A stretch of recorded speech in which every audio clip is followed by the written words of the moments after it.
Hi, I'm Doyle, and I want to talk to you today about fear and how fear can impact us day to day. It can impact us in a lot of different ways, and some that we may not even realize.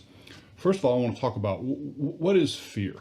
Fear is a physiological and a psychological and emotional response to a perceived or a real threat, where we're concerned about a danger that's in front of us of some sort. And I'm using these general words, but they can be applied to a lot of different things. Well, specifically, one of the types of fear that I wanted to talk about today is the fear of the unknown. Those things that are before us that we don't know. We're not aware of what's going to happen. We don't know what's going to unfold. I want to talk about that and how that can have a disempowering effect on us. It can strip us of our strength. It can strip us of the power that we have to be more positive and to have a greater impact and influence on our own lives. What can you do about fear? Right? There's two, three responses. I mean, most of us are aware of the fight or flight response, which is an evolutionary reaction to present physical dangers, and your body and your physiology is preparing for that danger, is either to fight or to flee from it, to get away from it, to either defeat the fear, what's causing the fear, or to run from the fear and maintain our safety. So we have a couple of reactions. Obviously, we can run, right, and leave and flee. There's the idea of courage. Sometimes people think courage is, well, they're courageous, they're not fearful. Courage is actually proceeding forward despite the fear still being there. The person can still have fear, but the circumstances under which that fear is present are significant enough that it is worthwhile, it is worth the effort, it is worth the risk to proceed forward with that. And people talk about bravery.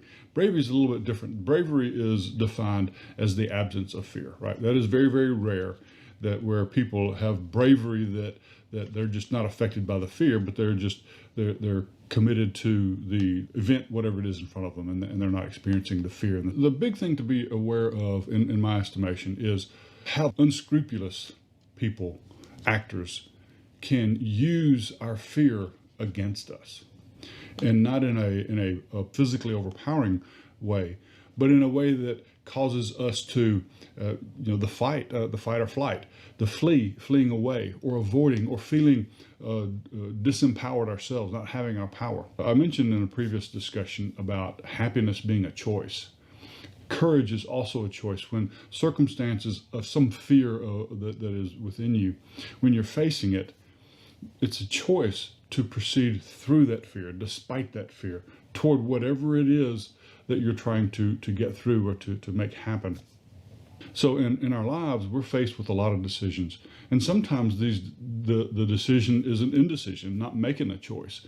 And in that particular case, we can be giving up our power to someone else. And someone could potentially use that fear against us. They make us fearful. And in the whole political situation, there's a lot of fear that's being used and utilized by actors on the entire political spectrum, trying to create fear of the right, fear of the left, the fear of the Democrats, and fear of the Republicans, and all this, trying to make people follow the voices that they're hearing rather than following their own courage and their own power and their own knowledge and their own decision-making ability.